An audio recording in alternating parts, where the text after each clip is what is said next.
Um, have you ever thought about what it actually takes to solve a mystery? Like a true crime kind of thing. Well, no, not a missing keys or who left the fridge open kind of mystery. I mean, a cold case that has been sitting open, just completely unsolved for over 2 millennia. That is a staggering amount of time to wait for an answer. Right.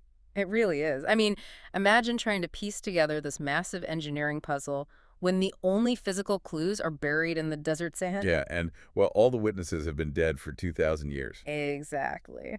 So, welcome to today's deep dive. We are taking you on a journey to explore how scattered 19th century transcriptions of ancient cuneiform fragments, a collection known as the Achaemenid Suez steles, definitively rewrote history. It is honestly one of those rare historical moments where the physical earth actually yields up a secret that completely upends centuries of established academic thought. Which is just so cool. Oh, totally. We spend so much time relying on written texts to tell us what happened in antiquity.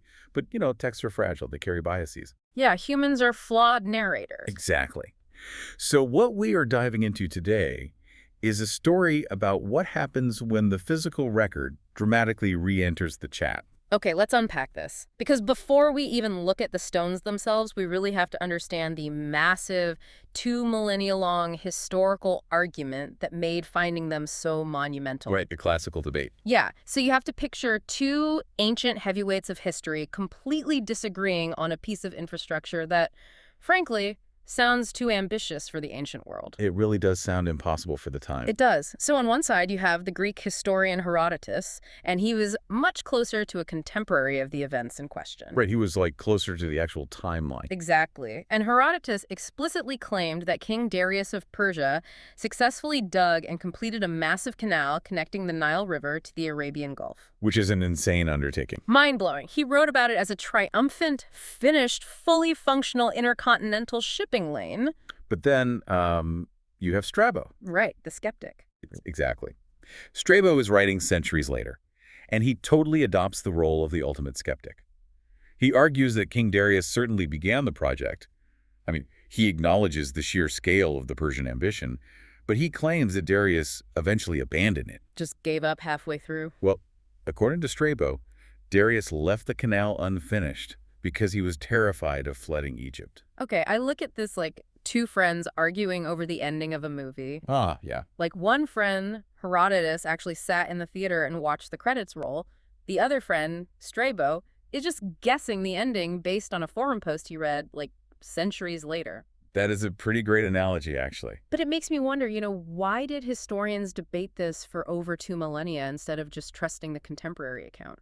Herodotus was right there. Why not just take him at his word? Because Strabo's argument sounded incredibly rational to later scholars. You really have to put yourself in the mindset of ancient surveyors. Okay, I'm trying. So for a very long time, there was this prevailing, though mathematically incorrect, belief that the Red Sea sat at a significantly higher elevation than the Mediterranean Sea and the Nile Delta. Oh, I see. Yeah, so Strabo's argument wasn't just that Darius got lazy or ran out of money. He argued that Darius realized if he finished cutting the channel, the higher salty waters of the Red Sea would just rush in. Like a massive tidal wave. Pretty much. Like it would permanently drown the Egyptian farmlands and completely destroy the country's agriculture. Okay, well, that makes a lot of sense. I mean, if you think opening a canal is going to trigger an ecological apocalypse, you stop digging. Right, exactly. Yeah. The skepticism took root because it sounded like a highly plausible engineering limitation.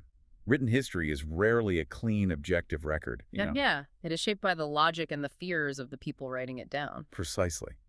So scholars across Europe debated this for centuries, analyzing the Greek grammar, arguing over the geography. But the truth wasn't going to be found in a library. No, it was physically buried in the Egyptian sand. Which brings us to the artifacts themselves, the Suez stills. The physical proof. Yeah. We are talking about massive pieces of monumental pink granite found right along the route of what is now the modern Suez Canal. And, the choice of material, that striking pink granite, and the location, those are very deliberate choices. Because of the whole Achaemenid standard thing? Yes. The Achaemenid Empire, ruled by King Darius, practiced a very specific form of state propaganda. They heavily favored the living rock. Which means carving into natural landscapes, right? Exactly. Darius routinely commissioned colossal rock reliefs carved directly into the sides of mountains. If you look at sites like Mount Behiston or Mount Alvin, you see these massive permanent testaments to his power. This is what is known as epigraphy, right? The study of writing carved directly into hard, durable surfaces like stone or metal. That is epigraphy in a nutshell. Yeah. And it is the ultimate power move. Because it's so permanent. Exactly. You aren't just writing on a fragile scroll that might burn or rot. You are forcing the very geology of the earth to bear witness to your reign. The ancient rule of thumb was basically where Darius went, epigraphy followed. He literally branded the landscape. He really did. But the stones found in Egypt were different from a mountain carving, right?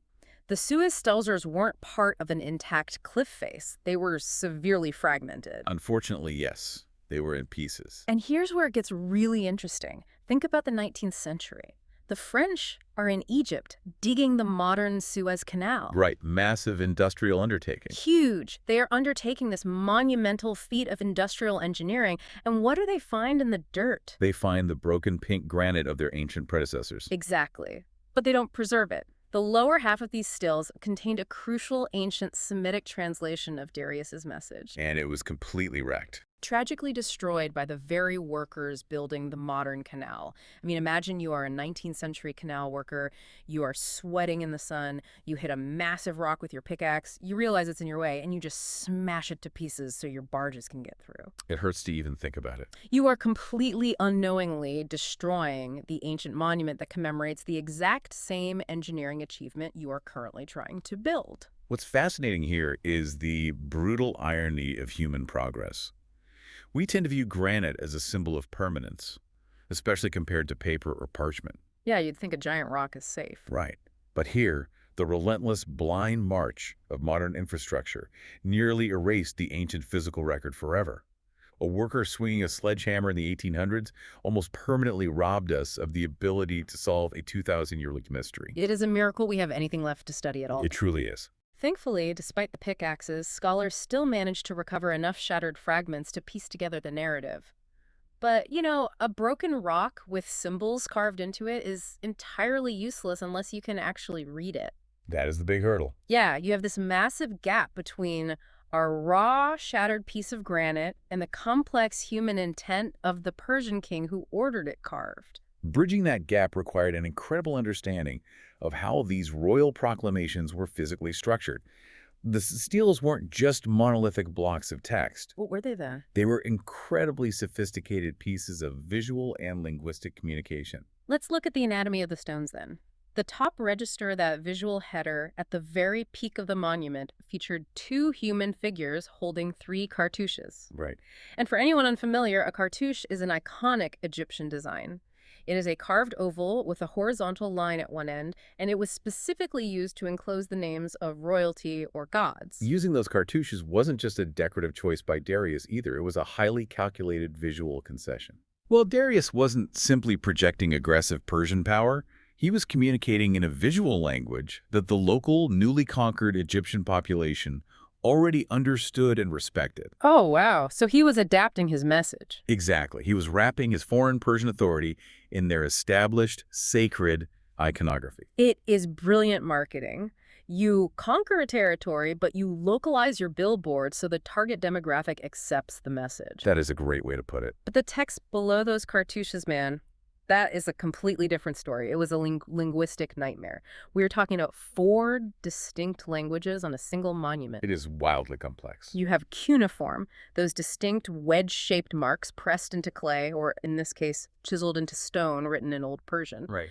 Then you have Medo-Scythic, an entirely different ancient language system with Assyrian positioned right beneath it. And on the reverse side of the monument, an expanded text written in traditional Egyptian hieroglyphics. The sheer diversity of those languages just really demonstrates the sprawling scale of the Achaemenid Empire.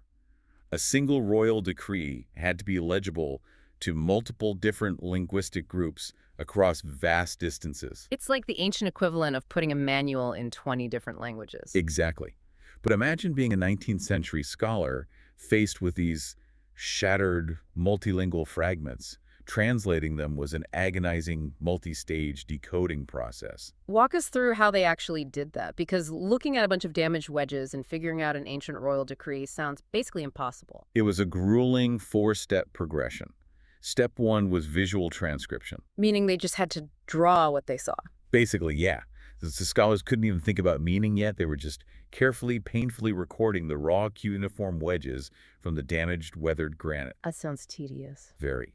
They had to determine whether a tiny indentation was a deliberate ancient vowel carved by a master mason or just a random scratch made by a French worker shoveled 2 weeks prior.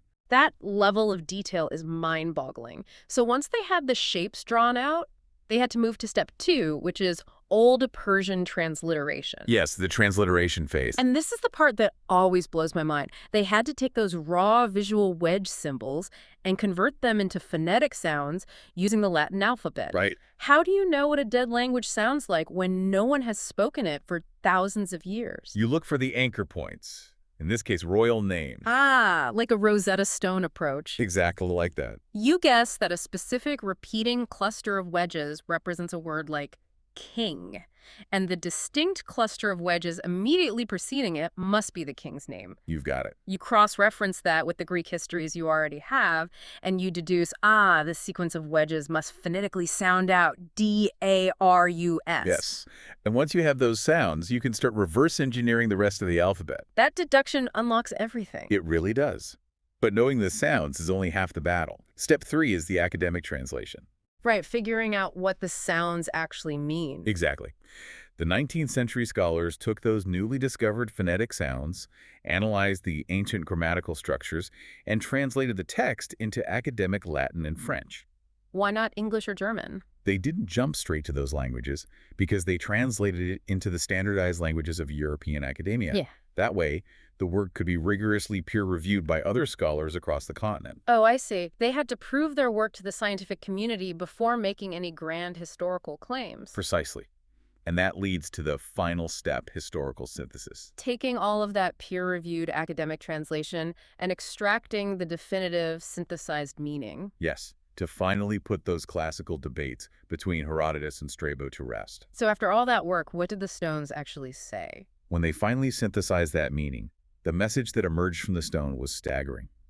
The text starts by firmly, undeniably identifying the architect of the project. It is an epigraphic signature that leaves absolutely no room for ambiguity.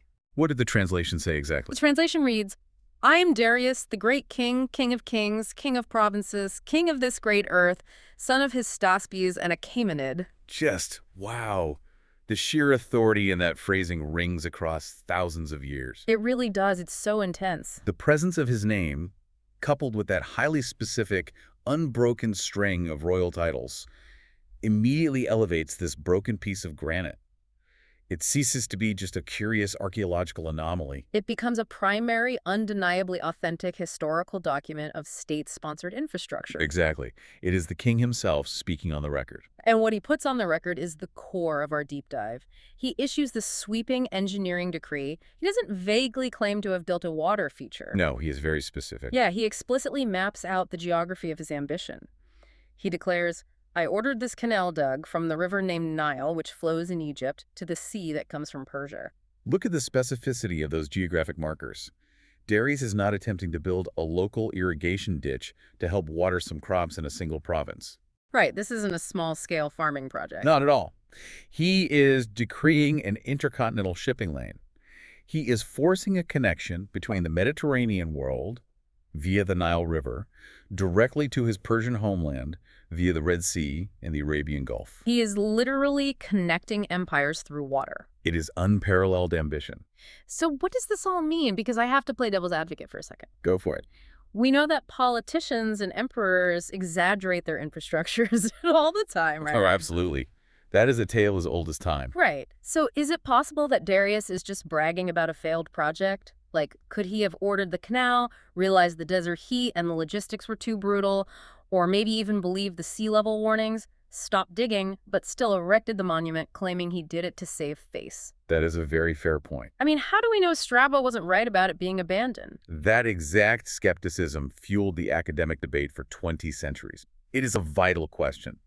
But this is where the painstaking, grueling four-step translation process finally pays off. Okay, lay it on me. Hidden within the academic Latin translation of that cuneiform is a single, devastatingly clear sentence. the epigraphic smoking gun. Oh, man. What is it? In Latin, the scholars translated it as postea ille canalis fossus estilic. Okay, and when we synthesize that into English... It translates to, afterwards, that canal was dug there, just as I decreed. Just as I decreed. Wow, that phrasing is everything. If we connect this to the bigger picture, you realize the weight of that single sentence. That tiny sequence of wedges, recovered from a shattered piece of granite that was almost thrown into a modern canal foundation, categorically destroys centuries of classical skepticism. Because he says it was finished. Yes. Darius doesn't just state that the massive excavation was ordered. He explicitly states that it was executed and finished. And not just finished, but completed exactly to his specifications. It completely dismantles Strabo's theory of abandonment. There is no wiggle room for a fear of flooding or a logistical failure. None whatsoever. Which brings us to the final reckoning. With this smoking gun translated and verified, we can finally close this 2,000-year-old cold case. The verdict is finally in. Let's look at the final diagnostic matrix. First, Herodotus, the contemporary Greek historian who stood by his claim that the canal was completed and functional. The verdict. Fully vindicated. His account of a successful water connection between the Nile and the Red Sea was historically accurate. Then we have Strabo, the later skeptic who's rational but geographically flawed, fears about sea levels influenced historians for centuries. The verdict for him. Refuted. His theory of an abandoned project was just wrong. And finally, the primary epigraphy, the Suez stels themselves. The verdict. Definitive proof.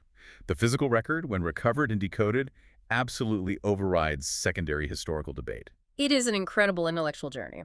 We started with two Greek historians arguing in the pages of antiquity, moved to a shattered rock buried in the Egyptian sand, and ended with the undeniable translated voice of an ancient king. It really is a wild ride. But as we wrap up today's deep dive, I want to talk directly to you. Why does this highly specific 2,000-year-old story about a canal matter to you today? It matters because it fundamentally shifts our understanding of human capability in the ancient world. Yes, exactly. We have this tendency to look back at antiquity and assume they were constantly limited by their tools or their understanding of the world. We underestimate them. We really do. The story of the Suez stels proves that the engineering marvels of the ancient world were not always capped by a lack of technology or a misunderstanding of sea levels or a fear of the natural world. They were limited only by the ambition of their rulers. Yes. King Darius had the terrifying ambition to slice through the desert and connect two continents, and so he did it. He carved that triumph into living rock, and despite the passage of time, the burying sand, and the careless pickaxes of the 19th century, that truth survived to correct the record. It forces us to raise the baseline of what we believe antiquity could achieve when supreme state power and relentless engineering prowess were perfectly aligned. It really does. Mm-hmm. And it leaves me with one final lingering question for you to mull over as you go about your day. Oh, I like where this is going. Think about the sheer scale of an intercontinental shipping lane connecting the Mediterranean to Persia. If something that massive, that geographically altering, was almost entirely erased from human history and casually written off as a myth by skeptics for 2,000 years, well, what other impossible ancient engineering marvels are currently sitting silently under our feet, just waiting for the right broken stone to prove they actually existed? That is a truly fascinating thought. Thanks for diving deep with us today. Keep questioning the history you think you know.